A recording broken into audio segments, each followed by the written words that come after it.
Yeah. Come in your. This time I will call this workshop meeting of the Port Lavaca City Council to order on this Monday, October 28th, 2024 at 5:31 p.m. Our workshop, I would skip the apologies and but I will ask if there's anyone here that wishes to, from the public, then any comments.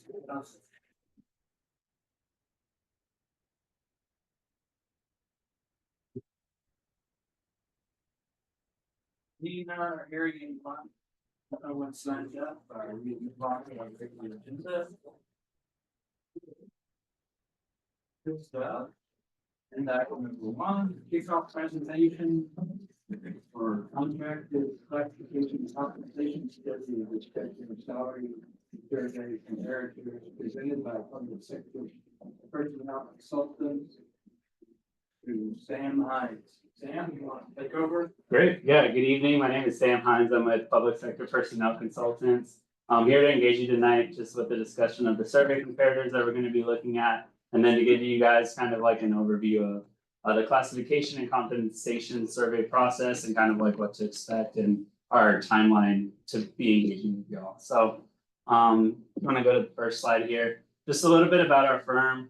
We've been in business a little over 40 years. This is really what we specialize in. We specialize in position classification studies and salary survey for public sector employers. So not just cities, but counties, housing authorities, tribal governments, school districts, you name it. So within that time period, we've had the opportunity to work with a little over 1,400 public sector employers, including over 100 here in the state of Texas. We do a lot of work here in the state, and some recently completed studies that we've done have been for some of your kind of neighbors, including the cities of Victoria, Sugar Land, Tyler, some of the counties in the area, Brazoria County, Washington County. So that's not to say that we know everything about every job, but just that we're qualified to ask the right types of questions.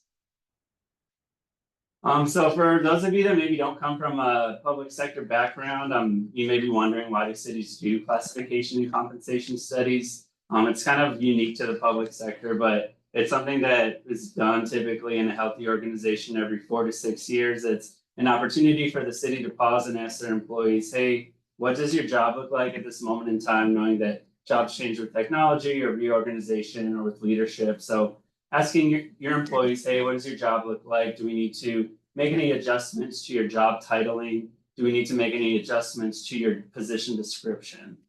So that's kind of task one, is the classification study. Again, it's kind of like an HR maintenance function, just to pause and check in with your employees to ask them about their role. The second study that we're going to be working on is the salary survey. So after learning about the positions through the PAQ and through the interview, which is going to be where we're going to be engaging your employees to learn about their jobs, we're going to look to see what are other organizations in the regional area paying for this type of labor. So it's important to do these types of studies because it can help the city to find out where they're out of alignment on their compensation strategy. So the last time that the city engaged in a salary survey, I believe, was in 2020 or 2021. So in those intervening years, you guys have probably been doing some salary administration practices, maybe applying some universal cost of living adjustments. Typically, when you do that, you might end up overdoing it for some and underdoing it for others. So the survey will help us to identify, like, hey, where are we missing the mark, if we're missing the mark at all, in terms of our salary administration, and then give you guys kind of like a triage approach to spend your limited budget dollars to make sure that those folks that are falling behind in relation to the market can get up to a competitive rate of pay so that the city can continue to reward, recruit, motivate its employee base. So that's kind of, the two main tasks that we have at hand, the classification study and then the salary survey. I'll go over a little bit more regarding like the project phases after this, but I wanted to just kind of get your thoughts and maybe just facilitate a discussion on the survey comparators. So again, knowing that you guys have done a study in 2021 and 2020, 2021, and then I believe you guys also did a study in 2013 that used this historical list of survey comparators. So these are other cities that are kind of within the geographical area and inclusive of the state of Texas, who probably has some like labor trade sorts of jobs that you guys compete with for in this region. So this is a good healthy set to start from. You know, we usually try and get anywhere from 15 to 20 comparator agencies in our analysis. It's not necessarily important that the size of the comparator agencies are the same. Like really what we're looking for are portability or fungibility like in the jobs. So some of these organizations are smaller than the city of Port Lavaca, some of them are going to be a little bit bigger. But really what we're trying to do is just capture a representative set of like the services that you guys provide so that we can have enough data points to kind of point us in the right direction. And then similar types of labor. So I don't know if we want to pause here on this slide or if you guys kind of want to look at this and then maybe we can have that discussion at the end. But this is the list that you guys have historically used in the past for positions that have like a private sector equivalent. So not your public safety roles, but your labor trades, your clerical positions, your engineering roles. We can also incorporate data from the private sector from a database that we have access to called the Economic Research Institute, and that gathers private sector information based on geographic area. So we can include that as well for certain types of jobs, but not all positions. Since we've done this 3 times, I think we actually did one in 2005 as well. So, do you do anything? Is there anything being done differently this year than we've done in the past?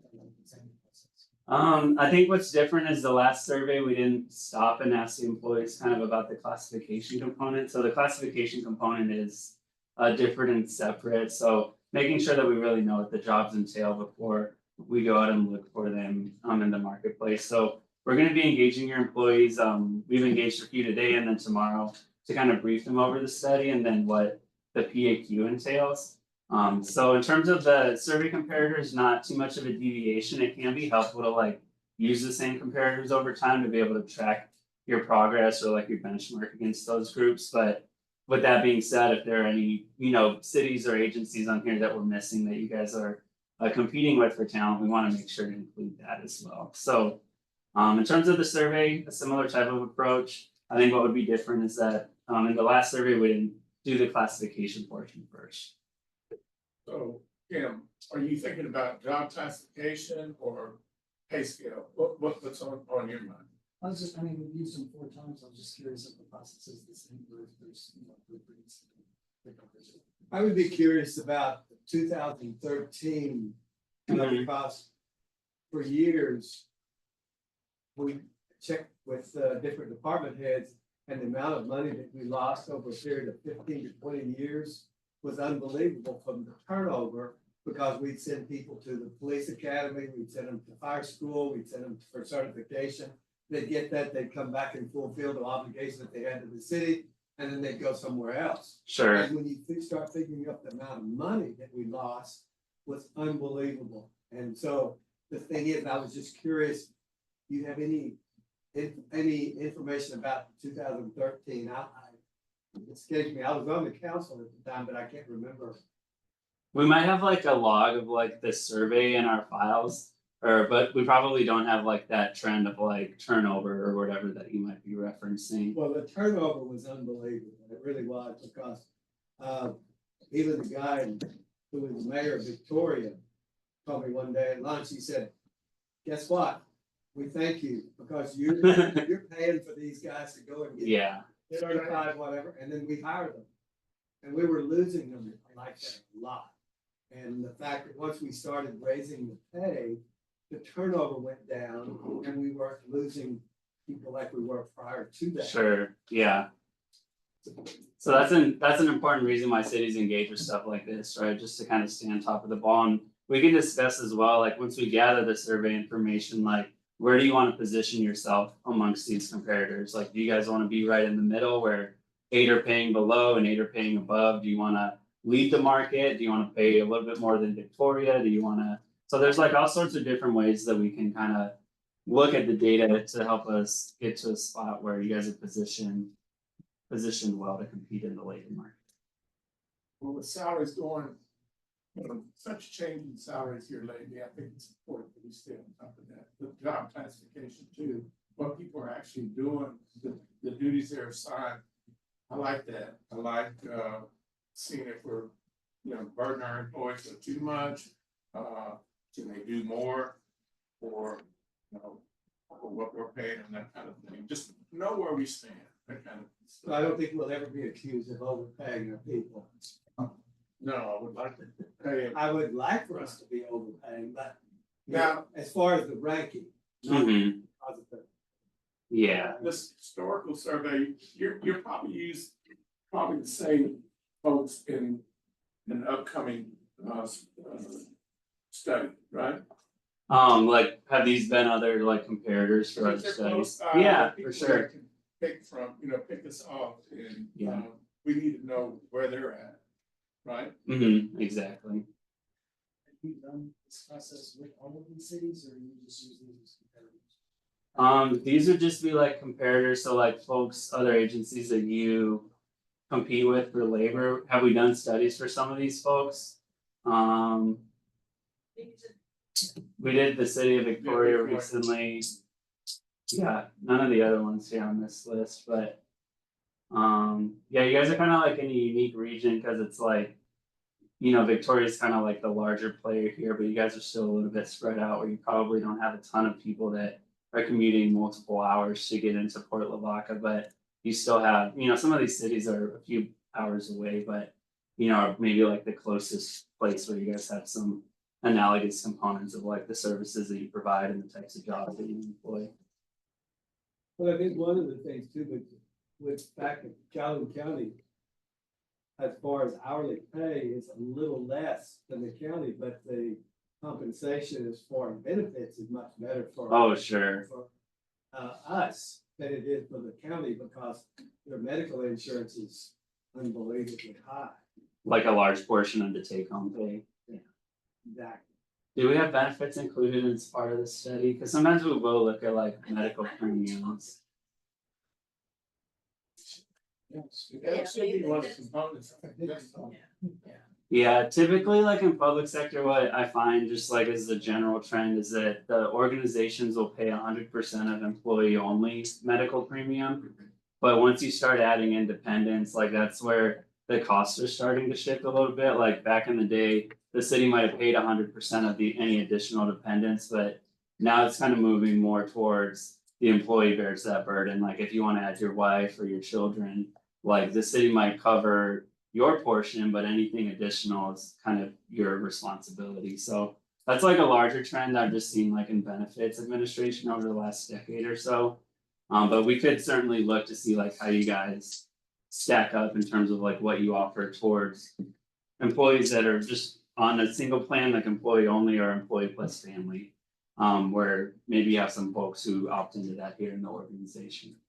I know with the sheriff's department, some of those as far as their family benefit, I mean, as far as the cost. A lot of those like have their spouse working because then they have an insurance with somebody else and they don't have to pay the high cost for the benefit that they do. Because ours is so much better Yeah, in comparison to the county, and so. One deputy told me that he was paying $1,800 a month just for his family. yeah, no, that's not unheard of. Yeah. That's a lot of money. Like in some cases, it's like half of the paycheck or whatever. Yeah. And so the fact that his wife works with the school district, she covers the family. Yeah. So we can maybe take a look at benefits if you guys like. Typically, we include that like separately from base pay. So the survey that would be considering now is just kind of looking at your pay ranges in relation to these other organizations' pay ranges. But if we wanted to look at benefits, it's kind of harder to bake in like that dollar amount, but we could look at trends to show you like, hey, and I have a feeling that it would be that trend that I've already identified with you, where like, hey, we're gonna cover 100% of employee only and a portion of employee plus family, but we could take a look into that as well if there's any interest. Well, I think as long as you're covering both compensation as far as what they pay in benefits and all like that, I think you just have to cover all of it because of the fact that, I may be making it 50 cents more an hour or $1 more an hour. Yeah. But then I'm paying 4 times as much for my medical insurance. Yeah. Okay. Well, I think Justin and Kim would be interested in how, that's the council. the other city. A lot less. influence. That's what I'll pass. I mean, that's Pretty different area of Texas. So if we don't have any thoughts on this, So what should include councilman, that way I can feel guilty about asking. So we voted. oh, this last term. Always something.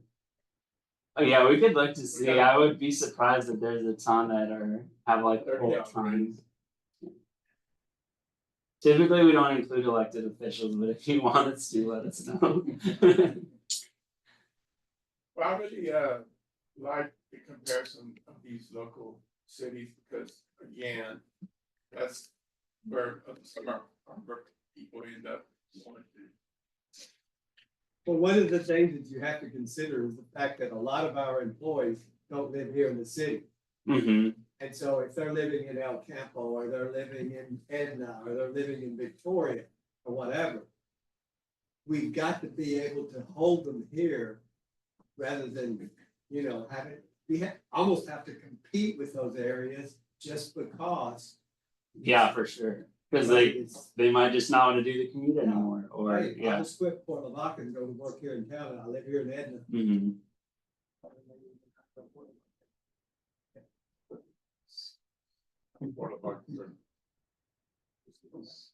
Yeah, I agree. All right, well, we'll press pause on this survey comparator list and we can come back to this at the end of the presentation. If there's any that you guys want to add, delete, whatever. But I just wanted to go over this kind of the study phases, just to familiarize yourselves with that. If you want to go to the next slide, and just kind of what to expect from us moving forward. Text-based things for city tax. Yeah, interesting piece of data, just, in case somebody might out there, you can understand why. Yeah, in my experience, it's not always the case that because the city has the ability to pay, that they always pay more. But yeah, I think the most important for us is just like making sure that the jobs are similar, but we could look into this. Well, typically we would pull that information from budget documents to see, hey, who's most like us in terms of those sorts of characteristics. So I just to respond to what you said, I know this council and mayor would like to see everybody paid well. And so if we had, extra abundance of money, we'd probably be paying, folks in this region, well, in the city. I think too, when you consider what we're paying, I think that the fact that so many of the people here, as far as living here or whatever, there's a couple that former students and they both work here in the city, but they're not, that one works for the city, one works for the county. They drive two vehicles and, but they have to drive back and forth. And so how do you figure, okay, we want to be able, like you said, we want to be able to pay a lot without having to, if we're limited on the amount of money that we have to spend and we're short people, we raise the money, we raise the salaries, but we're not able to hire the extra needed individuals. How do we work that? Do you guys have any issues with like filling certain positions or filling certain classifications? Like your entry level, with like line level sort of folks. So we can like talk about like if you have any really difficult to recruit positions, like maybe that's an area where you lead the market a little bit instead of being in the middle of the pack. Maybe you position yourself ahead of your largest nearby competitors like Victoria or some of your immediate geographic folks. But there's a lot of different strategies that we can kind of consider or take under consideration to ensure that you guys can be competitive, because that's ultimately the goal of the study, right? Is that you're able to recruit for your positions, get people into their jobs and their roles so that they can do the services for the citizens of the community or whatever. So,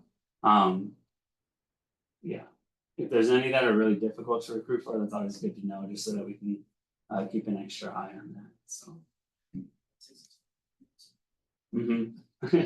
Yeah. So just want to go kind of over the four main project phases. We'll be engaging with you guys kind of over the next 3 to 4 months. We're here in this first phase right now, the kickoff and communication. So we've been we had 2 employee meetings earlier this afternoon, and we're going to do some more meetings tomorrow afternoon or tomorrow morning. Hopefully getting a chance to interact with your different employee groups. During this kickoff kind of session, we're going to be kind of going over their role in it. So asking them to fill out that PAQ document, and then kind of like setting some expectations, right? Like this isn't the means by which everybody's going to receive a raise, although some people will see a pay adjustment, reminding them that this is not like a staffing needs analysis or a performance review, but this is really just intended to be an opportunity for them to communicate their role and for us to see like what is the market paying for this type of job. So they'll be given 2 weeks to work on the PAQ, and then they'll hand that off to their supervisor, and they'll be given another 2 weeks to kind of review the document and send them over to us. So we'll be getting the PAQ documents kind of like at the end of November. We'll begin reviewing those, and then in conjunction with the city, we'll be planning some desk audits or some interviews. So typically we like to interview or do a desk audit for each occupation or each job classification. So if you guys have like 60 job titles or distinct occupations, we'll come out here and we'll interview one representative from each class just to make sure that we're understanding everything we need to about the job.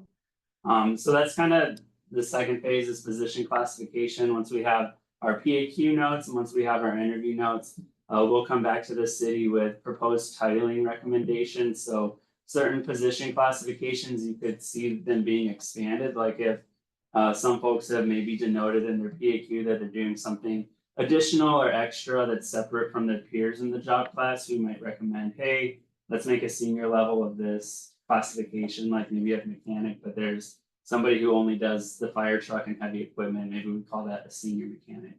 Conversely, you could see certain position classifications be condensed, like if you guys have a 1, 2, 3, 4 series or a senior, non-senior, like we want to be able to defend and distinguish like what makes a 1 a 1, what makes a 2 a 2, what makes a 3 a 3. If we can't defend or justify that, we might say to the city, hey, instead of having 4 job titles, we really see like 2 jobs here. Let's condense that from a 1, 2, 3, 4 series into a 1 and a 2 or a senior and a non-senior sort of a thing. By far the most common is that the title doesn't change at all. Like a lot of people, their job title corresponds to their job duties. In those instances, we're not going to make a recommendation to change the job title. But at the end of the day, we just want everybody to have a title that communicates their role and that kind of aligns with the duties and tasks that are assigned to their position. Some other kind of work products that we'll be turning into the city are updated job descriptions with the content that will be found in the PAQ. So using the language that your employees have told us about their job, kind of putting that into job description needs and giving the city an updated position description for each position classification. I'll also be doing an FLSA review just to make sure that everybody's classified exempt, non-exempt in the correct way.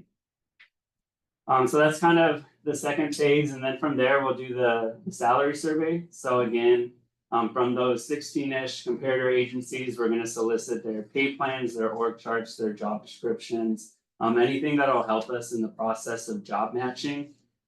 Typically when we look for benchmark jobs are positions that are going to be commonly found at each organization. So like code enforcement officer, police officer, administrative assistant. We're definitely going to be able to get survey data for those really common types of jobs. Because you guys are a smaller organization, I also just want to make sure that we just try and benchmark as many as possible. I have a hunch that you guys probably have some folks who wear multiple hats or maybe have like a combination of job duties that is unique to this city. But where possible, we want to try and get data just to help us inform its range placement on your salary schedule. So that'll be kind of the second portion of the study that we embark upon after the classification study.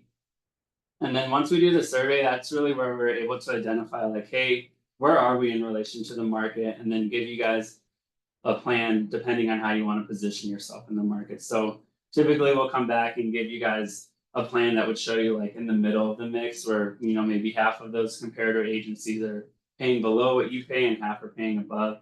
But if we want to model it a little bit differently, like we're definitely open to that. Like maybe you want to pay a certain amount ahead of Victoria or whatever, but we're gonna have information to help us kind of answer the question of like, where are we in relation to the market? And then y'all will help us answer the question of like, where do we want to be given this information? So regarding the levels, like within the document application, do you guys like audit our goal setting process and kind of help us understand how our measures performance can be used to get the merit basis?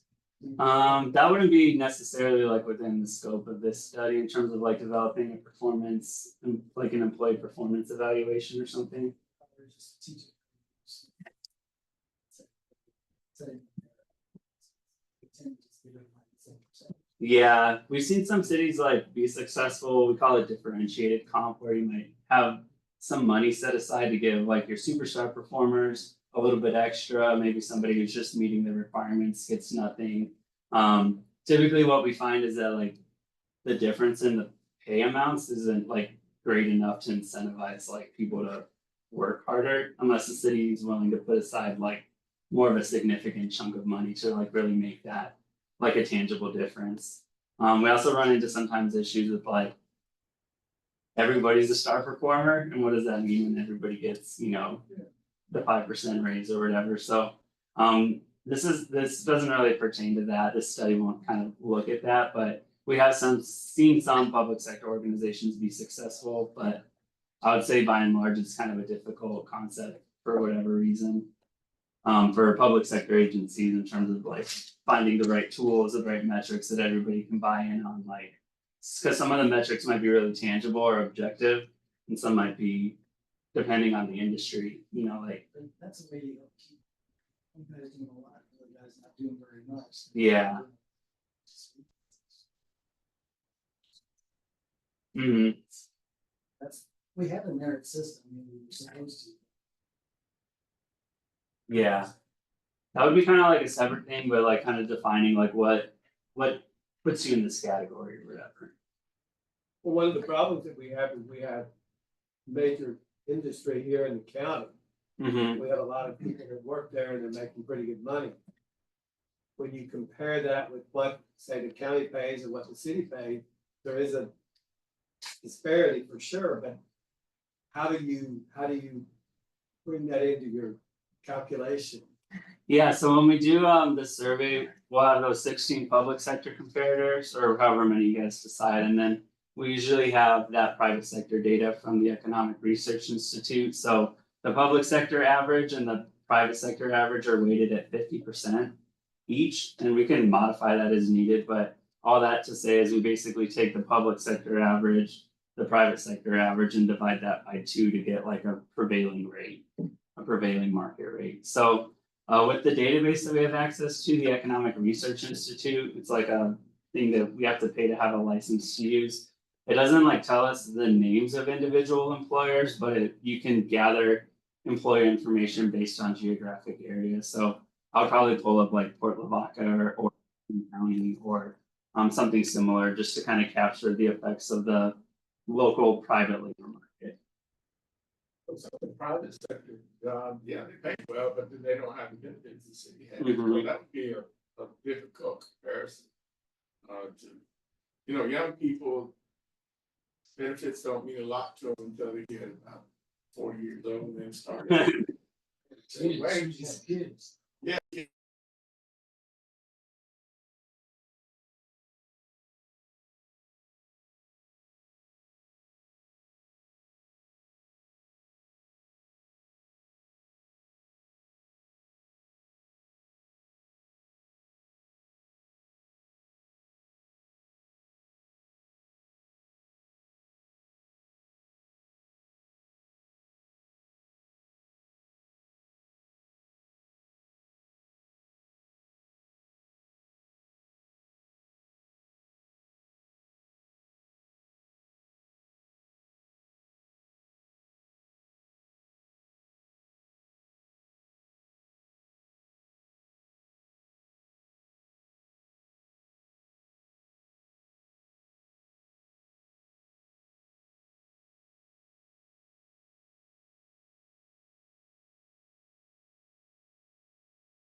Thank you very much. Yeah. Appreciate it. Thank you guys for your time this afternoon. I appreciate it. Thank you.